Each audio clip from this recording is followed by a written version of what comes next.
One of the things that I really like about compost is that, you know, the science is fairly in on compost, you know, that we know that it's generally a good thing. The issue for us is how do we use it in a modern farming context. Part of our challenge, though, I think, is how do we maintain the production of our systems and at the same time maintain or build soil quality. We know in many industries we've got fall off in production, we've got fall off in soil quality, we've got falling responses to fertilizers where we're just not getting the same production that we previously did. And whilst I don't know that we're completely clear about the reasons for that, there is I think, a common explanation, and that is really around soil condition and the capacity of the soil to produce. And we know that, you know, hand in hand with that, we have tended to run down the organic carbon levels in our soil, less so in dairy than in other industries, less so in perennial industries. But it's still an issue for us that carbon levels have fallen from when the land was first cleared, and that there's capacity in most of our soils to increase the carbon levels. Now, when we add compost to a soil, we're really priming that aspect of the system where we're trying to get a bit more carbon into the system. And when we're looking at soil condition and trying to maximize the production of our soils, we're looking for a balance between the physical, chemical and biological condition of our soils. And the beautiful thing about carbon and organic matter is it sits in the middle of those three. It supports optimization of physical, chemical and biological conditions. So we know that if we've got you know, good levels of carbon in our soil, it's going to enhance soil structure, it's going to improve the nutrient holding capacity of the soil, it's going to enhance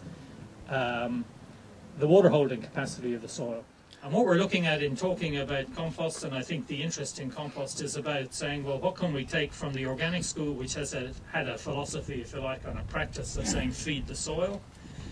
and their main focus has been maintaining production through increasing soil health. And conventional agriculture's strength has been using primarily inorganic inputs to maintain production, but the inorganic inputs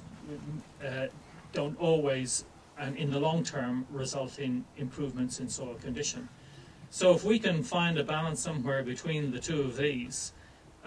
between practices that enhance soil condition and practices that maintain the productive output of agriculture, I think that's going to put us in the strongest possible position, because what that will allow us to do is maximize the efficiency of the nutrients we are applying, and will help to prevent against degrading processes such as erosion or soil carbon decline or soil structural decline.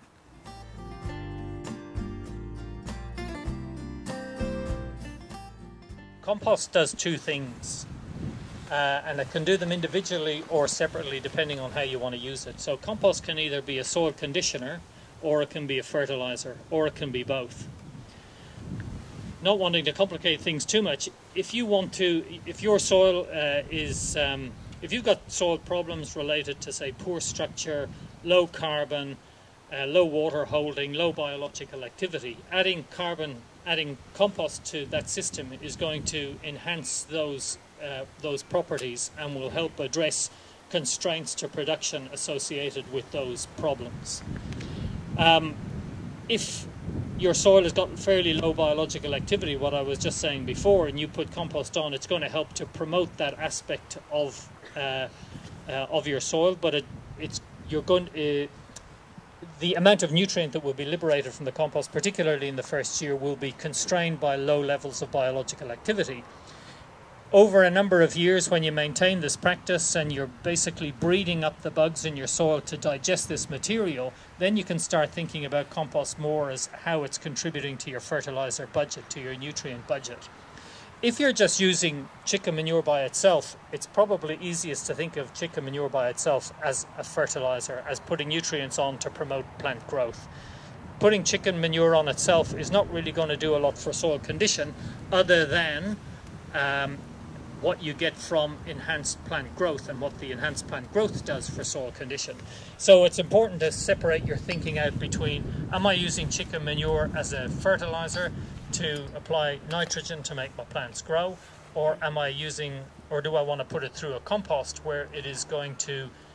be stabilised in a way that enhances soil condition and can contribute nutrients to the nutrient budget as well.